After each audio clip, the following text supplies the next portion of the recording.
இந்த பழைய மனுஷன் செய்கைலாம் என்ன பண்ணணும்? தூக்கி எறிஞ்சிடணும். பழைய மனுஷனுடைய காரியங்கள்லாம் தூக்கி எறிஞ்சிடணும். புரியுதுங்களா? அதை உள்ளே வச்சுருந்தேன்னா அதுதான் நடக்கும். அதனால தான் நான் பலமுறை சொல்கிறது, இந்த ஜாதகம் இந்த இதெல்லாம் என்ன பண்ணணும், பலமுறை சொல்லிக்கிட்டே வரேன், கவனமாக கேளுங்க.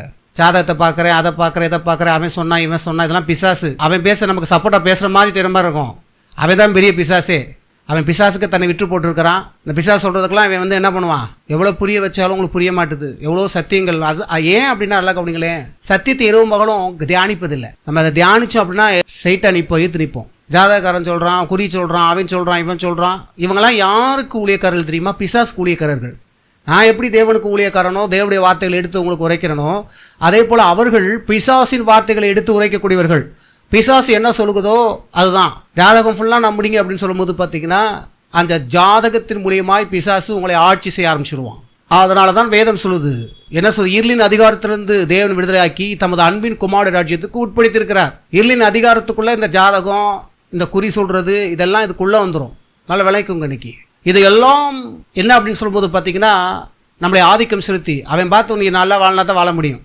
அவன் பார்த்து 2 வருஷம் நல்லா இருக்கணுமா, 3ஆவது வருஷம் என்ன பண்ணுவான், கவுத்திக்கிடுவான். 4ஆவது வருஷம் இன்னொன்று சொல்லிட்டு இருப்பான். புரியுதா? அதை சொல்றது என்ன பண்ணக்கூடாது. அப்போது கர்த்தர் என்ன பண்ணான்னா அந்த அதிகாரத்தில் தான் நான் வெளியே உன்னை கொண்டு வந்துட்டேன்ட்டாரு.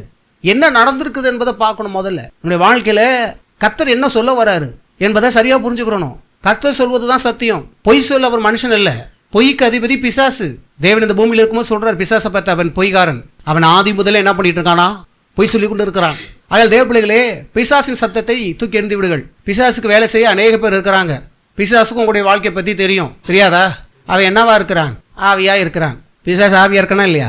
இந்த பிசாசு தெரியுமா தெரியாதா? சில நம்ம வந்து என்ன கவர்ச்சிக்கப்படுகிறோம். என்ன அப்படின்னா அவங்கள பற்றி சில விஷயம் சொல்லிட்டு என்ன பண்ணிடுறோம், கவர்ந்தெழுக்கப்படுகிறோம். பிசாசு சொல்லும். நீங்கள் வேதத்தில் பார்க்கும்போது பார்த்தீங்கன்னா பவுல் ஊழியம் செய்யும் பொழுது பிசாசு என்ன சொல்லிச்சு அவளை பார்த்து, உன்னதமான தேவனுடைய ஊழியக்காரர் பார்த்து சிரிச்சாங்களா என்ன? கடிந்து கொண்டான் பவுல். போ, நீ வந்து எனக்கு சொல்ல வேண்டிய அவசியம் இல்லை, நீ சொல்வதனால உனக்கு பின்னாடி வந்துடும் நீ நினைக்காத. ஆனால் நம்ம பின்னாடி போயிடுவோம். ஒரு பிசாசு உங்களை பார்த்து ஒரு நல்ல வார்த்தையை சொல்லிச்சுன்னா என்ன பண்ணுவோம்? நம்மளை பற்றி சொல்லுது, நமக்கு எதாவது செஞ்சாலும் செய்யும், நல்லது எதாவது பண்ணாலும் பண்ணணும்னு என்ன பண்ணிடுவோம், பின்னாடியே போயிடுவோம். பாருங்கள் தேவ பிள்ளைகளே, விளங்கி கொள்ளுங்கள். பிசாசு அப்படியே உள்ளே வந்து அதுக்கப்புறம் வேற ஒன்று சொல்லுவான். முதல்ல உனக்கு உன்னத ஊழியக்காரனுமா, அதுக்கப்புறம் போக வேற மாதிரிலாம் சொல்லுவான். தேவ பிள்ளைகளே, முற்றிலும் அகற்றி விடுங்கள். உங்களுடைய வாழ்க்கையை குறித்து தேவன் பிரகாசமாய் பேசியிருக்கிறார். உங்கள் வாழ்க்கையும் என் வாழ்க்கையும் குறித்து பிரகாசமாய் பேசியிருக்கிறார். தீமையை தேவன் பேசவில்லை, நன்மையை பேசியிருக்கிறார். நான் ரட்சிக்கப்பட்ட போது ஆண்டுக்குள்ளே தொடர்ந்து இறங்கி வரும்பொழுது என் கண்ணு முழுக்க இந்த ஜாதக நோட்டு வந்துக்கிட்டே இருக்கும். ஜாதக நோட்டு ஏன்னா அந்த ஜாதகத்தை எடுத்துகிட்டு போய் என்னன்னு பார்த்துக்கிட்டே இருப்பாங்க குடும்பத்தில். தெரியாத அவங்களுக்கு. பார்த்தேன், நான் ரட்சிக்கப்பட்டேன், எனக்கு ஜாதகம் இனிமேல் வேத வசனம். உன்னை கவனிங்க, சில நேரம்லாம் நீங்கள் பார்க்கும்பொழுது இந்த ஜாதகம், அந்த ராசி இதெல்லாம் பார்க்கும்பொழுது இந்த டே காலண்டர்லாம் பார்த்தீங்கன்னா கரெக்டாகிற மாதிரி இருக்கும். சில நேரம் நன்மை சொல்வதோட தீமை கரெக்டாக நடக்குது. ஆனால் பாருங்க, நான் ஆண்டுக்குள்ளே வந்துட்டேன், இது என்னை ஆட்சி செய்யக்கூடாது. இதுக்கும் எனக்கும் என்ன பண்ணலை, சம்மந்தம் கிடையாது. பழைய மனுஷனுடைய செய்கை இதெல்லாம். பழைய மனுஷனுக்கு ஜாதகத்துக்கு சம்மந்தம் உண்டு. நீ பழைய மனுஷனா, நீ ஒவ்வொரு முறையும் ஜாதகத்தையும் குறிகாரர்களையும் சொல்கிறதை நீங்கள் கேட்பீர்கள் என்றால் நல்ல கவனமாக புரிந்து கொள்ளுங்க தேவ பிள்ளைகளே. நீங்கள் பழைய மனுஷன் என்பதை உறுதிப்படுத்தி கொண்டே இருக்கீங்க. கர்த்தர் சொல்றா, நீ பழைய மனுஷன் அல்ல, பழைய மனுஷி அல்ல, நீ பழைய மனுஷன் பழைய மனுஷி அப்படின்னு என்பதை நீ நம்புறேன்னா உன் செயல்பாடு பழைய விஷயங்கள்லாம் போய் தொட்டும் எல்லாம் பண்ணும். ஜாதகம், குறி, மற்றவங்க என்ன சொல்கிறாங்கன்னு சொல்லி இதிலே போய் நீங்கள் மூழ்குவீங்க. உங்களுக்கு ஆரம்பத்தை நல்லா சொல்கிற மாதிரி இருக்கலாம், அடுத்து உங்கள் வாழ்க்கையை அழிக்கிறதுக்கான விஷயங்கள் பிசாசு பேசி கொண்டு இருப்பான். இப்போ செத்து போயிடுவா, அப்போ செத்து போயிடுவா, உனக்கு ஒன்று வராது, நட்டமாயிரும், அப்படி இப்படி எதையான்னு சொல்லி நம்மளை என்ன பண்ணுவோம், பயமுத்துருவான். இந்த பயத்தை உள்ளே அனுப்பும் போது இந்த பயம் அந்த வேலையை செஞ்சுவிடும். எப்படி வந்து தேவனுடைய ஆசீர்வாதங்களை எடுத்துக்கொள்வதற்கு விசுவாசிக்க சொல்கிறாரோ, வார்த்தையை கேட்கும் பொழுது நமக்குள்ள விசுவாசம் உருவாகுது. தேவார்த்தையை கேட்கும்போது என்ன உண்டாகுது, உங்களுக்குள்ள ஒரு விசுவாசம் உண்டாகிறது, தட்டி எழுப்புறது, ஆசீர்வாதத்தை எடுக்கும்படியாக அந்த விசுவாசம் உங்களை தூண்டுகிறது. அதே போல பிசாசு மனிதர்கள் மூலியமாய் பேசுகிற வார்த்தைகள் உங்களுக்குள்ளே போகிறது. நீங்கள் கேட்குறீங்க காதுனாலே. நீங்கள் கேட்கும் பொழுது அந்த வார்த்தை உள்ளே போய் என்ன பண்ணுது, பயமும் திகிலையும் ஏற்படுத்தி, இப்போ பயத்தை நீங்கள் அனுமதித்ததுனால பயம் வேலை செய்வதற்கு நீங்கள் என்ன பண்ணிட்டீங்க, விட்டு கொடுத்துட்டீங்க. அதனால நடக்க ஆரம்பிக்குது. பாருங்க தேவ பிள்ளைகளே, பொல்லாத பிசாசுகள் பேசுறது, நம்ம சிந்தைக்குள்ளே பேசுறது, எப்படியா ஏதாவது ஒரு வழியில் வருவான் பாருங்க. ஒன்று மனுஷன் மூலியமா பேசுவான், இல்லை தனிமையில் நம்ம உட்காந்துருக்கோமா படுத்துருக்கிறோமா எங்கேயா மைண்டை டைவெர்ட் பண்ணி என்ன பண்ணிடுவான், எதையாவது ஒன்று போட்டுக்கிட்டே இருப்பான். என்ன செஞ்சுட்டு இருக்க, அதெல்லாம் ஒன்றும் ஆகாது, போ, அப்படியாச்சு இப்படியாச்சு. ஏதாவது ஒரு சில விஷயம் ஆஃபீஸ்லேயும் மற்ற காரியங்கள் நடந்துச்சுன்னா அதை முன்னே வச்சு செய்கிறான் அப்படின்ற பாருங்க. பிசாசு நல்லா வச்சு செய்வான். நீங்கள் அப்படியே கேட்டுக்கிட்டே இருக்கீங்களே, உள்ள மனசுக்குள்ளே பேசுகிறத கேட்டுக்கிட்டே இருக்கீங்க. அவன் உணர்த்தி கொண்டு இருக்கிறத நீங்கள் என்ன பண்ணுறீங்க? உணர்ந்துக்கிட்டே இருக்கிறீங்க. அதை உணர என்ன ஆகுது? அப்படியே உங்களுக்குள்ள சோர்வாகி பலவீனமாகி சில தூக்கமே வராமல் என்ன பண்ணிட்டு இருக்கோம்? புலம்பிட்டு இருப்போம். பாருங்க தேவ பிள்ளைகளே, அதை நிறுத்துங்கள். முதலிலே நீங்கள் சொல்லுங்கள், எனக்கும் பழைய மனுஷ வாழ்வுக்கும் சம்மந்தமே கிடையாது. நான் பழைய மனுஷியே கிடையாது, புது மனுஷி. தேவன் என்னை தெரிந்து கொண்டார், தேவன் என்னை அழைத்திருக்கிறார். ஆகையால் தேவ பிள்ளைகளே, பழைய மனுஷனை கர்த்தர் ஆசீர்வதித்தார் அப்படின்னு போடப்பட்டிருக்குதா? பழைய மனுஷன் சபிக்கப்பட்டவன். சாபத்துக்கும் பழைய மனுஷனுக்கும் சம்மந்தம் உண்டு. இந்த பழைய மனுஷனை எடுத்தீங்கன்னா சாபம் உங்கள் வாழ்க்கையில் செயல்பட ஆரம்பிக்கும். தேவ பிள்ளைகளே, ஆசீர்வாதத்தை வாழ்றது நல்லா ஈஸி. புரிஞ்சுக்கிட்டு செயல்படுத்துறீங்கன்னா இப்போ எல்லாத்துலையும் நல்லா வந்துடுவீங்க. எல்லாத்துலேயும் ஆமென். பணத்தில் பெருக போகிறீங்க. பெருகுமா பெருக மாட்டோம், பெருகுமா பெருக மாட்டோம், பெருகுமா பெருக மாட்டோமா? இன்னும் இப்படியே இருக்க போகிறீங்களா? பெருக போகிறேன். யார் பெருக போகிறீங்க? பெருக போகிறீங்க. இப்போ கவனிக்கணும், பழைய மனுஷனை எடுத்து கொண்டு வரக்கூடாது. அப்போ பாருங்கள், இந்த ஜாதகம் நோட்டை பார்க்கும் போதெல்லாம் எனக்கு நான் தேவனுக்குள் வந்துட்டேன், இதுக்கு எனக்கு என்ன சம்மந்தம்? இதை வச்சு அவங்க என்ன பண்ணுவாங்க? மறுபடியும் சாதம் பார்க்க போகிறேன், அதை பார்க்க போகிறேன். எனக்கும் இதுக்கும் சம்மந்தம் இல்லை. எனக்கும் ஆவியானவர் அதை பார்க்கும் போதெல்லாம் எனக்கு ஒரு உணர்வு, ஒரு எரிச்சல், ஒரு கோபம். அப்போல்லாம் இந்த அடுப்பு தானே, எந்த அடுப்பு? விறகு அடுப்பு. சாப்பாடு வெந்துட்டு இருக்கு, நல்லா வேகு. நேராக எடுத்துகிட்டு போய் என்ன பண்ணிட்டேன்? எது முக்கியம்? டேட்டு, பிறந்த டேட்டும் தேதி மட்டும் எழுதி வச்சுக்கிட்டு மொத்தமாக போட்டு எரிச்சாச்சு. நீ உனக்கும் எனக்கும் பழைய மனுஷன் எரிந்து விட்டான், சோத்திரம். போடா, அடுப்படியிலே எரிஞ்சு போ, நாசமா போ. யாரை? எனக்கு கிடையாது. இப்போ ஜாதகம் நோட்டு வீட்டில் தெரியவே தெரியாது. குறிப்பிட்ட நாட்களுக்கு பிறகு பார்த்தா என்ன ஜாதகம் நோட்டில் நான் எரித்து விட்டேன், நான் எரிக்க போகிறேன்னு சொல்லியிருந்தேன். எரிக்க விடுவாங்கன்னு நினைக்கிறீங்களா? பெரிய பூகம்பமே உண்டாகும். எனக்கும் அதுக்கும் சம்மந்தம் இல்லை. நான் அவன் அல்ல, அதில் எழுதப்பட்ட நபர் நான் அல்ல. தேவபிள்ளைகளே, பொல்லாத விருப்பங்களை பிசாசு கொண்டு வருவான். இன்றைக்கு கடவுளுக்குள்ளே நீங்கள் வந்துட்டீங்க, கடவுளுக்குள்ளே இருக்கீங்க. விருப்பமே இல்லைன்னு சொல்லி யாருமே இங்கே சொல்ல முடியாது. விருப்பமே இல்லைன்னு சொல்லி பிசாசு பொல்லாத விருப்பத்தை என்ன பண்ணிட்டு இருக்கான்?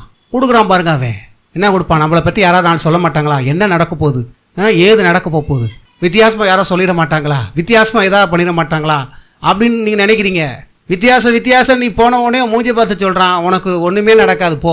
ஏன்னா அவனுக்கு என்ன தான் தெரியும்? பழைய மனுஷனுடைய செய்கைகளுக்குரிய அந்த விஷயத்தை சொல்லுவான், அந்த ஜாதகத்தை சம்மந்தப்பட்ட. அதுக்கு உனக்கு சம்மந்தம் இல்லை, அதனால சொல்லுவான் பிசாசு இப்படித்தான். நீ சொல்லணும் அதெல்லாம் பழைய மனுஷிக்கு அப்படி ஆகும்.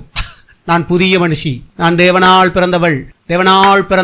தேவ பிள்ளைகளே பாருங்க, ஒரு அம்மா ஒருத்தவங்களோட கூட போச்சான். கூட போகும்போது அங்கேருந்து ஒரு குறி சொல்கிற பொம்பளை சொல்லிச்சான், உனக்கு குழந்தையே பிறக்காது, ஏன்னா பல சாபம் உள்ளே இருக்குது. உடனே அந்த அம்மா சொல்லிச்சான், ஏ பிசாசே வாயை மூடு, நான் தேவனுடைய பிள்ளை, என் குழந்தை பிறக்கும். குழந்தைக்கான விஷயத்தை பற்றி பிசாசுக்கு எப்படி தெரியும்? தெரியாது. எல்லாம் தெரியாதுன்னு சொல்லலாம். எல்லாம் தெரியாது ஆனால் தெரியும். எல்லாம் தெரியாது ஆனால் தெரியும். இப்போ இதே அந்த இடத்துல சில பெண்மணிகள் என்ன பண்ணுவாங்க? வாயை மூடு பிசாசே, அது பழைய மனுஷிக்கு. நான் புதிய மனுஷி, தேவனால் பிறந்தவன். தேவனுடைய எல்லா ஆசீர்வாதங்களும் என் மேலே வந்து நிற்குது. குழந்தை இல்லாத என்பது ஒரு சாபம். இப்போ குழந்தை இல்லை அப்படின்னு பிசாசு பிறக்கான்னு சொல்றது சாபம். அது பழைய மனுஷிக்குரியது. நான் புதிய மனுஷி. மலடு என்பது இருப்பது கிடையாது, ஏனென்றால் நான் தேவனுடைய பிள்ளை. தேவனால் பிறந்தது சோடையாகுமா? சொல்லுங்க. நீங்க சோடைன்னு எடுத்துக்கிட்டீங்கன்னா சோடை உங்க வாழ்க்கையில் நீங்க தான் அழிக்க முடியும். இங்க அழிக்கிறதோ நல்லா வாழ்றதோ எதை பிடிக்க போறீங்க என்பதுதான் ரொம்ப முக்கியம். வசனத்தை பிடிக்க போறீங்களா? மற்றவங்க பேசுறதையும் பிசாசுகள் பேசுறதையும் நீங்க பிடிக்க போறீங்களா? ரொம்ப கவனமா இருங்க. உங்க வாழ்க்கை உங்க கையில தான் இருக்குது. குறி சொல்லிட்டான், அதை சொல்லிட்டான், இதை சொல்லிட்டான், ஏய் வாயை மூடு பிசாசே. அதுவே பிசாசு எப்படி அவங்கள வந்து ரோட்டில் உட்கார வச்சுருக்கு பார்த்துருக்கீங்களா? அவங்க வாழ்க்கையை பார்த்தீங்களா? நல்லாவா இருக்காங்க? பிசாசு அது எப்படி வச்சுருக்கு பாருங்க வாழ்க்கையை. நமக்கு மேன்மையான விஷயங்களை சொல்லியிருக்கிறார். இதை பார்க்கணும். நீ எப்படிப்பட்ட ஆள் என்பதை வேத வசனத்தினை கொண்டு நிதானிக்க பழகும். முதல்ல ஜாதகத்தை காட்டிலும் வேத வார்த்தை வல்லமையுள்ளது. நீ அது வல்லமையுள்ளது என்பதை பார்த்துட்டு இருக்காத. நீ எதை தரமாக பிடிச்சிக்க என்பதை பாரு. நீ தான் ரொம்ப முக்கியம். தேவ வார்த்தை தான் தரமானது, எல்லாவற்றையும் மேற்கொண்டுரும். தேவன் எனக்கு வாக்கு பண்ணினார், உலகத்தை படைத்தவர் இவர் தான், இவரை தவிர வேற இல்லை. அவரே சொல்லிட்டாரே, அப்புறம் என்ன? அவர் சொன்னார், என்ன சொல்லியிருக்கிறாரு? கிறிஸ்துவுக்குள்ளே உன்னை நான் ஆசீர்வதித்து வச்சிருக்கிறேன், என் ஆசீர்வாதம் உன் மேலே இருக்குதுன்றாரு. நீ எங்கே போனாலும் ஆசீர்வாதம் உன்னை பின்பற்றும்ன்றாரு. பழைய மனுஷனை சாபம் பின்பற்றுச்சு, பாவங்கள் பின்பற்றுச்சு. இப்போ கத்த சொல்றாரு, நீ பழைய மனுஷன் எண்ணத்தோடையே இருப்ப அப்படின்னா இதெல்லாம் பின்பற்றிக்கிட்டே இருக்கும். உன் மனதில் நல்லா புரிஞ்சுக்கோ, உனக்கு நீயே பேசிக்கோ. முதல்ல நீ நல்லா தெரிஞ்சுக்கோ, நீ பழைய மனுஷி இல்லை என்பதை நீ புரிந்து கொள். நான் ஒரு புதிய மனுஷி, நான் தேவனால் பிறந்தவன். தேவனால் பிறந்த நான் சோடை அல்ல. எல்லா ஆசீர்வாதத்தையும் ஏற்கனவே கர்த்தர் கொடுத்திருக்கிறார். கர்த்தர் நாமத்தை மகிமைப்படுத்த போகிறேன். இப்பொழுது கர்த்தாவே எல்லாவற்றையும் எனக்கு அளிக்கிறீர், அதற்காக உமக்கு ஸ்தோத்திரம். நான் இதை சந்தேகப்பட மாட்டேன். இதெல்லாம் என் வாழ்க்கையில பழிப்பதாக. இயேசுவின் நாமத்தில் பலிப்பதாக சொல்லும் பொழுது இப்போ கர்த்தருடைய வார்த்தைக்கு மரியாதை கொடுக்குற மனுஷியா மாறிட்ட நீ. இப்போ இதுக்கு முன்னக்கெல்லாம் கர்த்தருடைய வார்த்தைக்கு விரோதமாக பேசிட்டு இருந்த, விரோதமாக சொல்லிட்டு இருந்த. இப்போ கர்த்தருடைய வார்த்தைக்கு மரியாதை கொடுக்குற ஒரு மனுஷியா மாறிட்ட.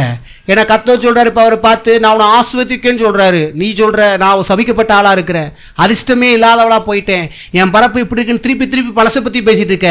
பழசை க்ளோஸ் பண்ணு கர்த்தர் சொல்றாரு. பழைய காரியங்களையும் பழைய நினைவுகளையும் என்னைக்கு க்ளோஸ் பண்றியோ அப்பதான் இது இன்னும் கொஞ்சம் வேலை செய்யும். சொல்லுங்க, பழைய மனுஷனுடைய செய்கைகள் எல்லாவற்றையும் கலைத்து விடுகிறேன்.